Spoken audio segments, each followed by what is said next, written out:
Good morning, everyone, and welcome to the Particular Baptist Podcast. I am your host, Daniel Vincent. You can find us and other podcasts at reformpodcast.com. Also, check out our blog at theparticularbaptist.net. We don't write a whole lot, or at least as much as we used to.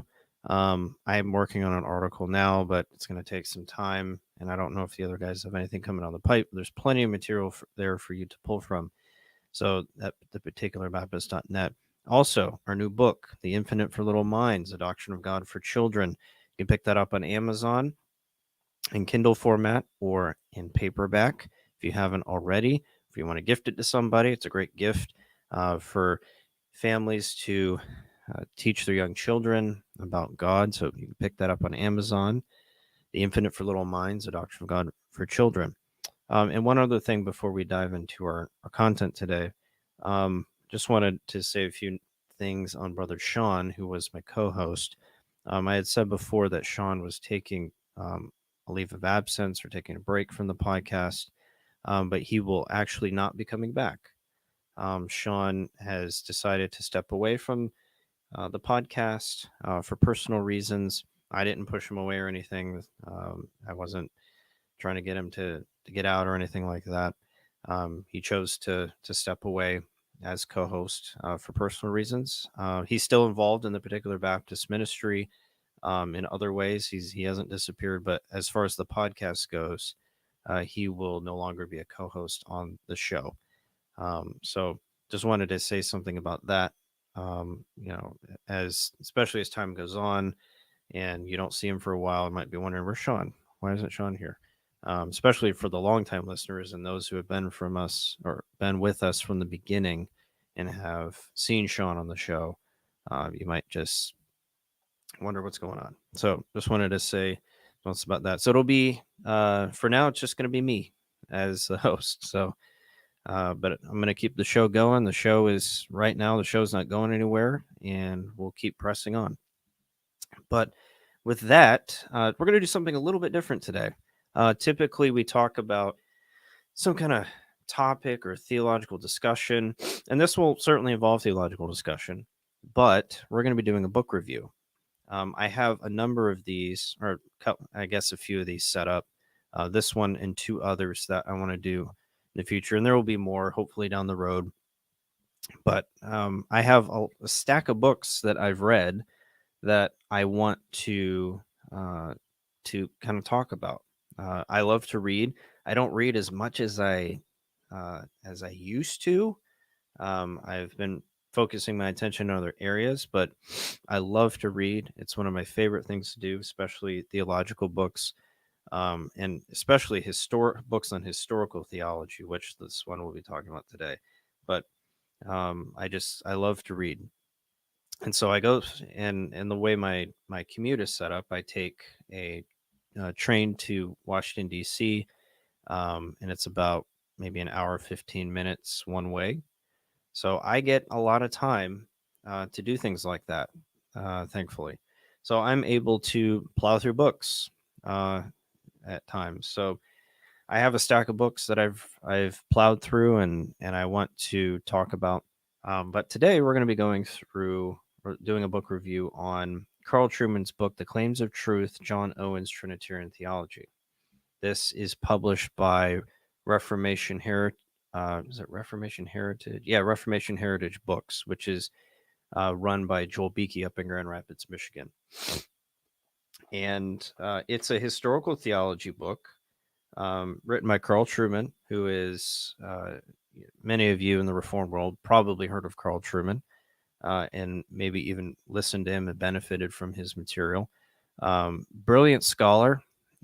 He's a member of the Orthodox Presbyterian Church, so he's on our side. He holds a lot of the same things we do, and just a very gifted and knowledgeable brother on things historical theology, things that are relating to church history. He's just very knowledgeable. I was listening to a lecture series that he did not too long ago on Martin Luther and the Reformation that he gave at the Master's Seminary.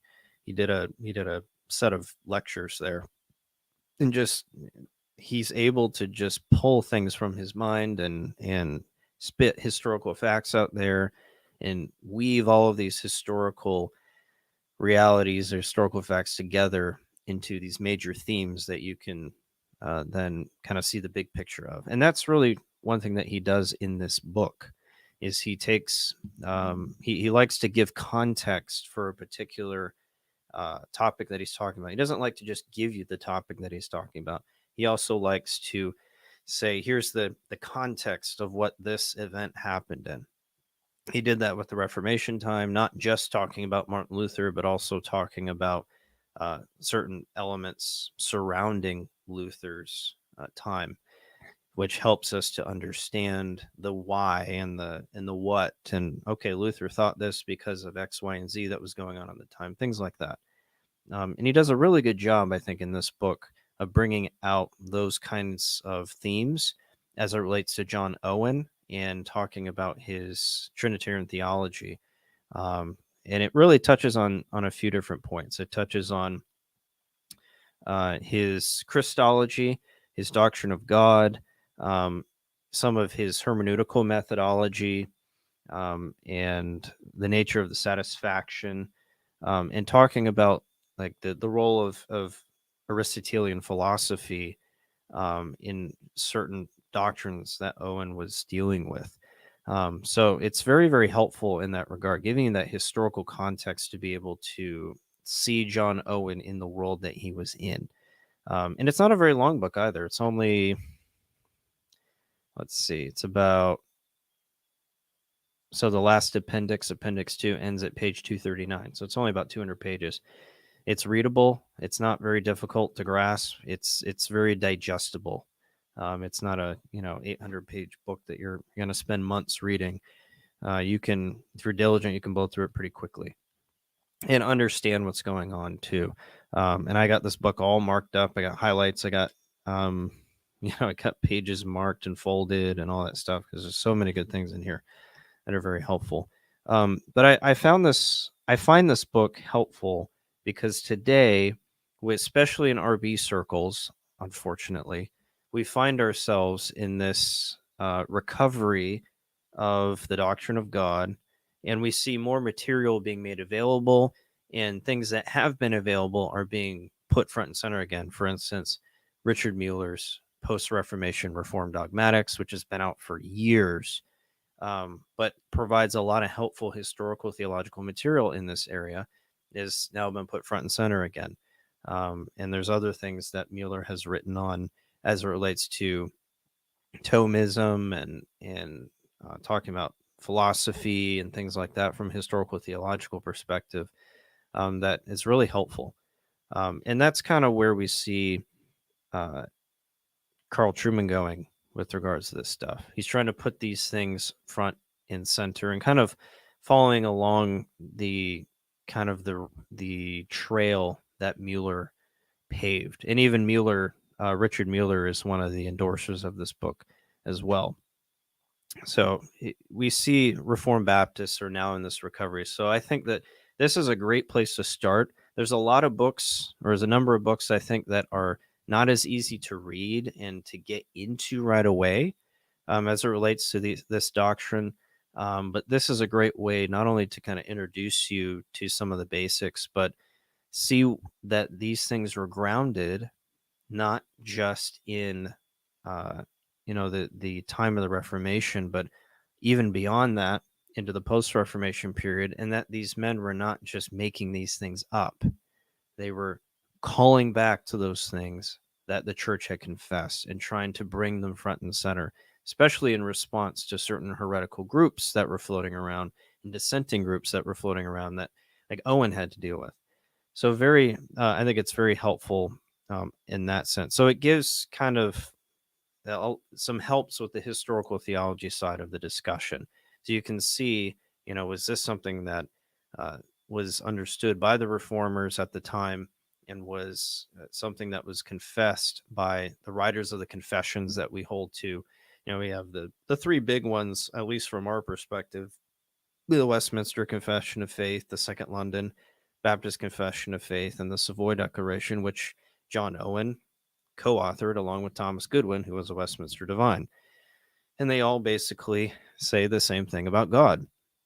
So understanding Owen's context and what Owen thought about these things can help us to understand, at least in a general sense, what those confessions were saying, these things. So having a book like this really helps you to be able to have that perspective historically about these things. That, when people come at you and complain about philosophy being used in theology, and say, well, that's what these guys did, that's what Owen did, and they didn't have a problem with it, they weren't inconsistent with it, they were able to use those things in that language in a way that was beneficial and consistent and subordinate to Scripture without contradicting it.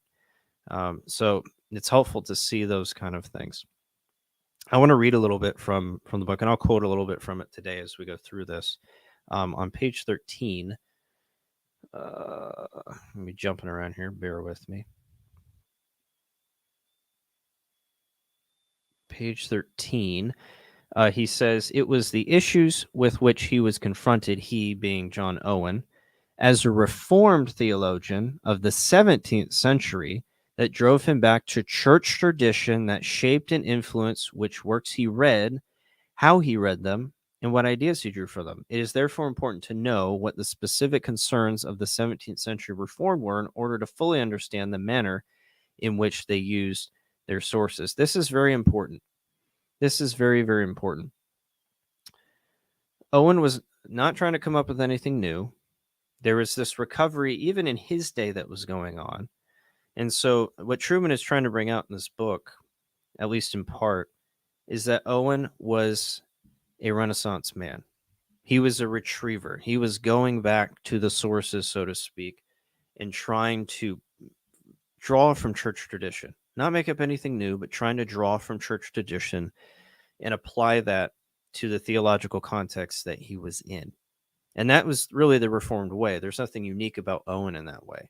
In fact, it was people like the Socinians who denied that kind of mindset, or at least leaned quite a ways away from that toward a more rationalistic understanding of Scripture and rejecting kind of just church tradition mindset, right? We don't use tradition, or we at least don't see it as very important.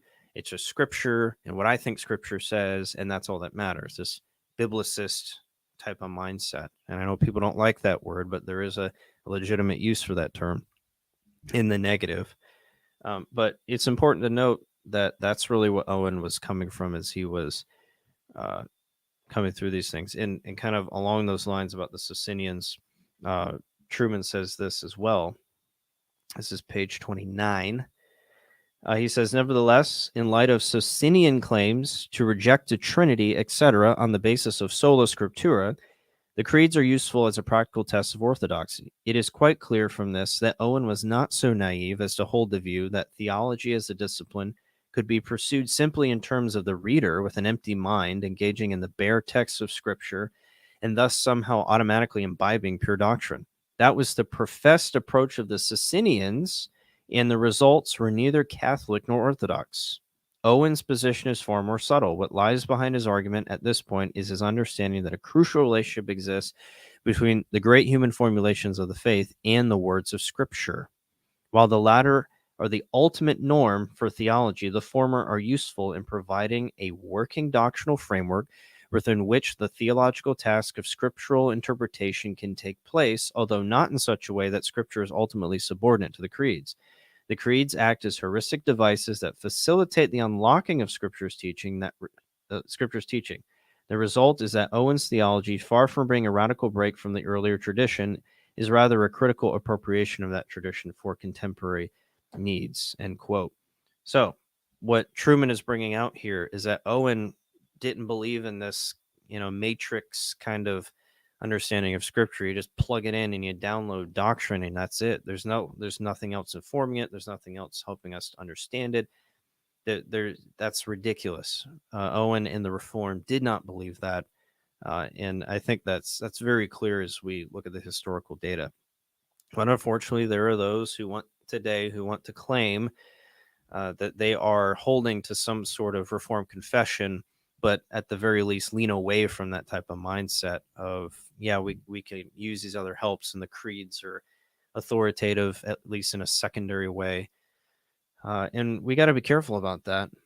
And I think that's one of the neat things about this book is that Trueman hits home on this point and really tries to bring out that this is not something that was normal for the Reformed, and that we shouldn't think like that, right? We shouldn't have this mindset of just denying creeds and confessions and we just have the Bible. That is not a Reformed mindset. That's not what the church did historically, at least in the Reformed context. And we have, if we're going to claim, and I think too, if we claim we're going to be in the Reformed tradition and hold to Reformed confessions, then we need to think like them, at least hermeneutically. That doesn't mean we embrace everything that they taught. We as Baptists don't agree, and even particular Baptists at the time didn't agree with everything that the Reformed taught, obviously, especially on things like baptism and in other places. But they did see this unification with the church's teaching throughout history, even before them, and identifying themselves with the Reformed at the time on those core issues. And that is something I think that's lost today. There are those who I think come out of a fundamentalist kind of background, and those who are influenced by a more modern understanding of Scripture, and so they recoil at creeds and confessions. They recoil at having these things as the creeds as having authority. And I think that we have to be careful not to fall into that mindset. Or we're not really following in the mindset of these guys who can learn a lot by reading history. And unfortunately, in our day, we don't like to read. We like things given to us quickly. We like tweet level information, right? I want my 140 characters or whatever it is now with Twitter Blue or whatever the subscription is. But we want information quickly instead of using our time wisely to read. This takes time and effort. This is hard work. This is not something that you just, you read and you're done with it. Sometimes you have to struggle with stuff. Sometimes you have to work through implications. Sometimes you got to go talk to somebody and say, hey, can you help me understand this better? And work through stuff slowly. It's hard work. And I think that might be part of the reason why people don't do this stuff. And there's also this recoil against philosophy in theology. Oh, Aristotle, that's pagan. We can't use that in theology. Well, actually, Trueman brings out at the time that was an important thing that was influential to Owen. Let's look at page 34. He says, historically speaking, it is important to remember that Aristotelian thinking provided the dominant scientific philosophical worldview of the 17th century. Okay, and this also was in the case for Christians as well, not just in the pagan world. This was the dominant philosophical understanding at the time. We jump to page 37. Owen's writings are no exception to the general tendency within Orthodoxy, both Reformed and Lutheran, to use Aristotelian language, logic, and metaphysics as useful tools, both for polemical purposes and for positive theological construction. So Owen was influenced by Aristotelian thought, and this was common within the Reformed world. They had no problem utilizing philosophical concepts that may not have been in Scripture explicitly, but that were consistent with it, and maybe there implicitly. You can point to multiple places where you see Aristotelian concepts being used in Scripture.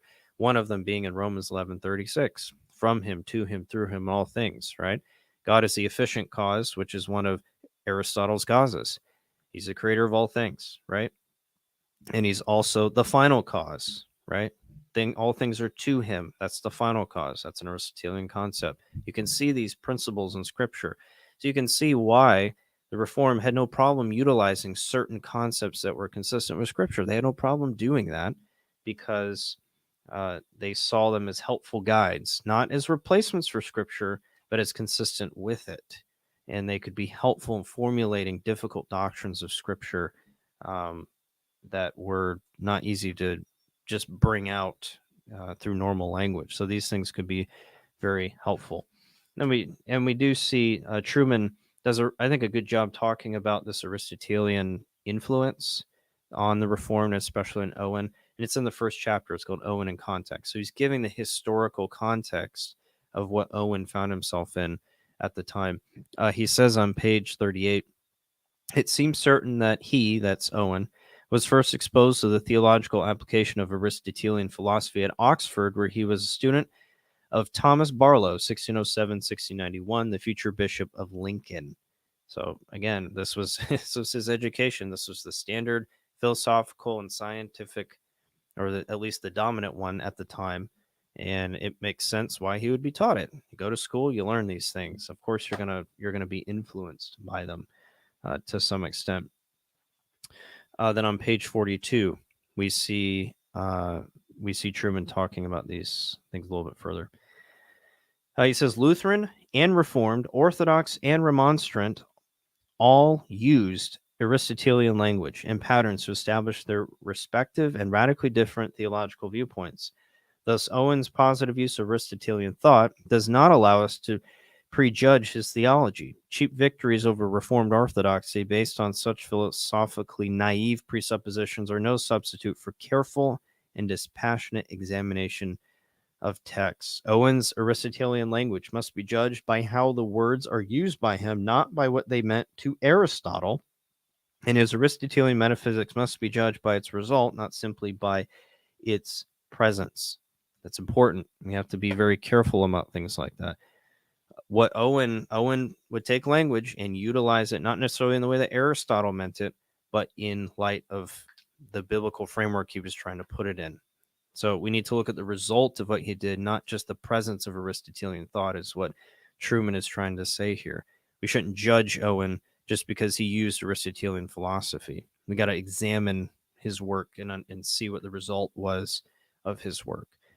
So he does a really good job of bringing out things like that in here as he's going through and talking about all these, the context that Owen was in, and showing us that this really wasn't uncommon at the time to use this kind of thing. So very, very helpful. Another thing that he talks about is the analogy of faith. This is a principle I think that Christians use frequently, or at least try to, and probably subconsciously. I don't think anyone goes around saying, well, I'm using the analogy of faith to understand Scripture. I don't think anyone is doing that necessarily. Maybe us brainiacs who read more, we might use those kind of things, but your average Christian isn't going to go around and saying the analogy of faith. That's what I use. The analogy of faith is really the understanding that we use the clearer passages of Scripture to interpret the less clear passages. And our confession, the Second London Baptist Confession, is clear about this. And I think the Westminster uses this similar, if not the same language that the Westminster, or that the 1689 London Baptist Confession uses. But it's an important concept, and Trueman does, I think, a good job of discussing this a little bit more. And he is really talking about opposing views that Owen had to deal with as well. Arminianism and Socinianism were two views that Owen was having to deal with. One critique I do have, I do wish he had gone into Socinianism more.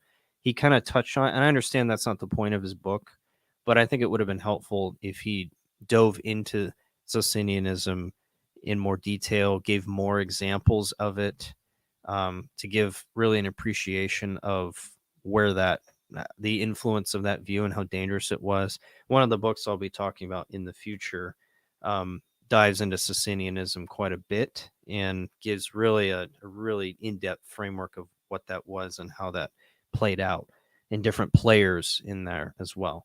So I think that it will be helpful as we go through that to kind of see what that looks like. But Trueman does kind of put Owen in this fight with Arminians and Socinians. But you see this radical biblicism from the Socinians, and they were accepting only what was expressly set down in the Bible, at least some of them were, which, of course, Owen countered, right? And the analogy of faith, that Scripture must be interpreted using the clearer passages, and that was really one of the ways that Owen countered that Socinian understanding of Scripture. And it also meant having the Trinity as the backdrop for biblical interpretation. You just assume that the Trinity, so if you didn't have a Trinitarian framework, you had no biblical interpretation, essentially. Okay. So this was a given assumption before anything could be understood in Scripture. And I think Trueman brings out these understandings to better help the reader understand what they were dealing with here as it relates to heresy floating around. So essentially, ironically, given that Socinians were so passionate about biblicism and using the Bible and in pushing away other authorities and other helps and using this rational mindset to Scripture, Owen, one of the ways he countered that was by just going back to Scripture, right? Using Scripture to interpret Scripture, not just letting one's interpretation of the text, pure, just imbibed doctrine, quote unquote, interpretive understanding of the text, guide what the text means, but using other scriptures. Okay, you say this, Socinians, about the scriptures. Well, what does the scripture say over here that's more clear than what this passage says? Is it consistent? Is it accord with reason, right? Are those things consistent and helpful?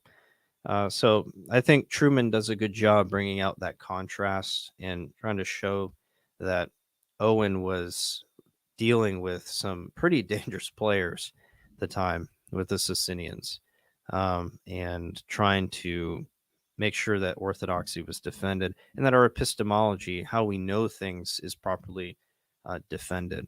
So I think he does a good job of that. But this is a really helpful work, and I think that's all we have for today. My goal is not to read the book to you, but just give you a general overview, and I would recommend this book. Go get it. It's a great read to add to your library.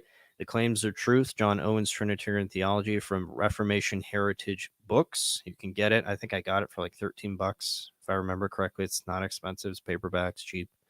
But I would highly recommend it. Go get it. Add it to your library. Read it.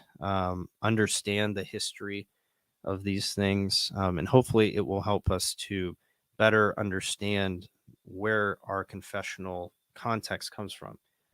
It wasn't created in a vacuum. It wasn't. We shouldn't apply anachronistic understandings to our confessions in the Reformed.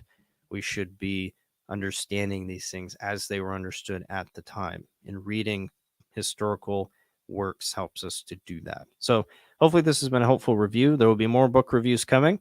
But hopefully that's been helpful. Thanks for joining me today. And Lord willing, we will be back next week. Have a great Lord's Day tomorrow and take care.